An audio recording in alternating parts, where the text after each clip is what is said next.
Terry McAuliffe won the Democratic nomination for Virginia governor Tuesday. He was previously the governor of Virginia from 2014 to 2018. McAuliffe won the primary with more than 60% of the vote. The race was called by the Associated Press less than an hour after the polls closed. This November, the former governor will go head-to-head against Republican businessman Glenn Youngkin. He's the former CEO of the Carlyle Group, a private investment firm where the first President Bush once worked. Youngkin has never held public office, but he was quickly endorsed by former President Trump after taking the nomination. Brendan Ponton joins me now. He's a reporter for our Norfolk, Virginia affiliate, WTKR. Hi there, Brendan. Thanks very much for being with us. So what is behind Terry McAuliffe's significant lead over his primary challengers? I think Terry was considered a successful governor here in Virginia from 2014 to 2018, and he decided to run for a non-consecutive second term here, as in Virginia, governors are not allowed to serve back-to-back terms. So when Terry McAuliffe announced at the end of last year that he was going to seek the Democratic nomination, I think from the beginning he was the favorite. There were some questions about just how popular he was within the Democratic Party. Was the party going maybe farther to the left, and were they going to go and look perhaps at someone more progressive? But McAuliffe was able to get more than 60% of the vote. Like you mentioned, there had been questions on whether he could get to even 50%, but I think he was able to build a pretty big coalition of supporters, as you're seeing there. He had a lot of support from state lawmakers, a lot of endorsements from city council members across Virginia, and I think that that is what helped fuel his victory. Well, Brendan, Democratic Governor Ralph Northam took office in 2018, right after McAuliffe.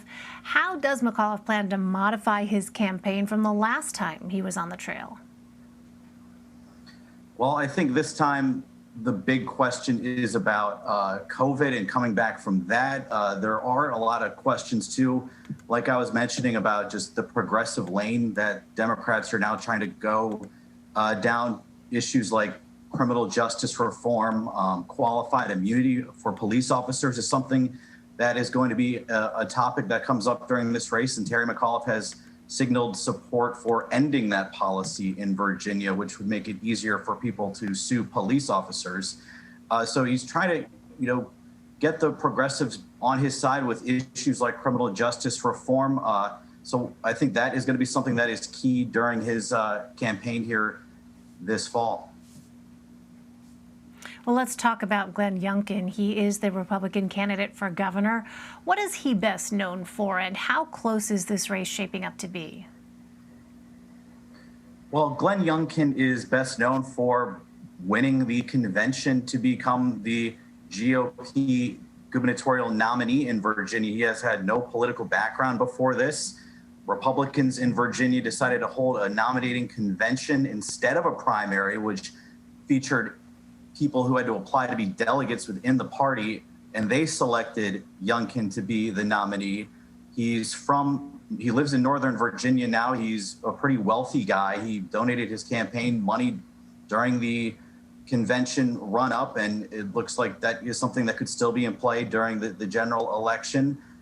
So I think that's kind of what we know about him. He doesn't have a record as a politician, so we don't know exactly where he would fall on every single issue. And that has been kind of a criticism from him so far, as some are saying he hasn't been specific enough on addressing some hot button issues or certain policies.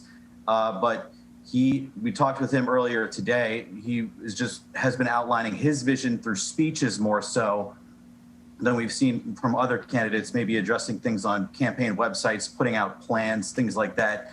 Youngkin's kind of relying on speaking to people and talking at rallies and things like that. Yeah, that was going to be my question. What is the strategy here? Because while McAuliffe has outlined a detailed agenda for the state of Virginia, Youngkin does not have any specific policies listed on his campaign website. And he does have this series of attack ads against McAuliffe. But more broadly, looking at sort of the political landscape there in the state, what does it appear that his strategy is right now? Well, so far it seems like his strategy has been to appeal to the Republican voter base in Virginia. He's touched on issues that we've been seeing being talked about in right-wing media, issues like critical race theory being taught at schools.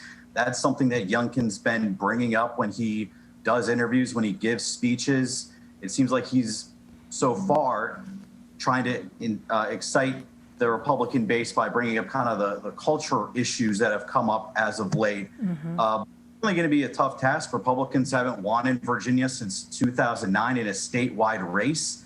And in 2020, Joe Biden won Virginia by more than 10 points. So Youngkin's going to have to find a way to have the Republican base on his side, but also appeal to suburban voters in places like Hampton Roads, where I am in Southeast Virginia, Virginia Beach and Chesapeake, which are two very populated cities here in Hampton Roads, went for Donald Trump in 2016, but flipped to Joe Biden in 2020. So he's going to have to win back voters like that if he wants to win the governor's race this fall.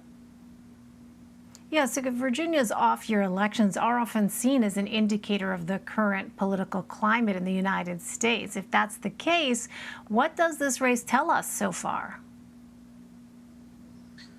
Well, yes, it's tended to favor the political party not in the White House in the governor's race, except in 2013 when Terry McAuliffe ran when President Obama was still in the White House, and McAuliffe won then. So I think that it is an early indication, perhaps, of how people are feeling about Washington. I think, though, the demographics of Virginia appear to be skewing towards the Democrat side, so Republicans are going to have to make up some ground on that. And it is just an early test for Democrats. Kind of the first, it's Virginia and New Jersey, kind of the first states where we get an indication on where things are heading, perhaps into 2022 and beyond. All right, we are watching closely. Brendan Ponton for us. Brendan, thank you very much. Thank you.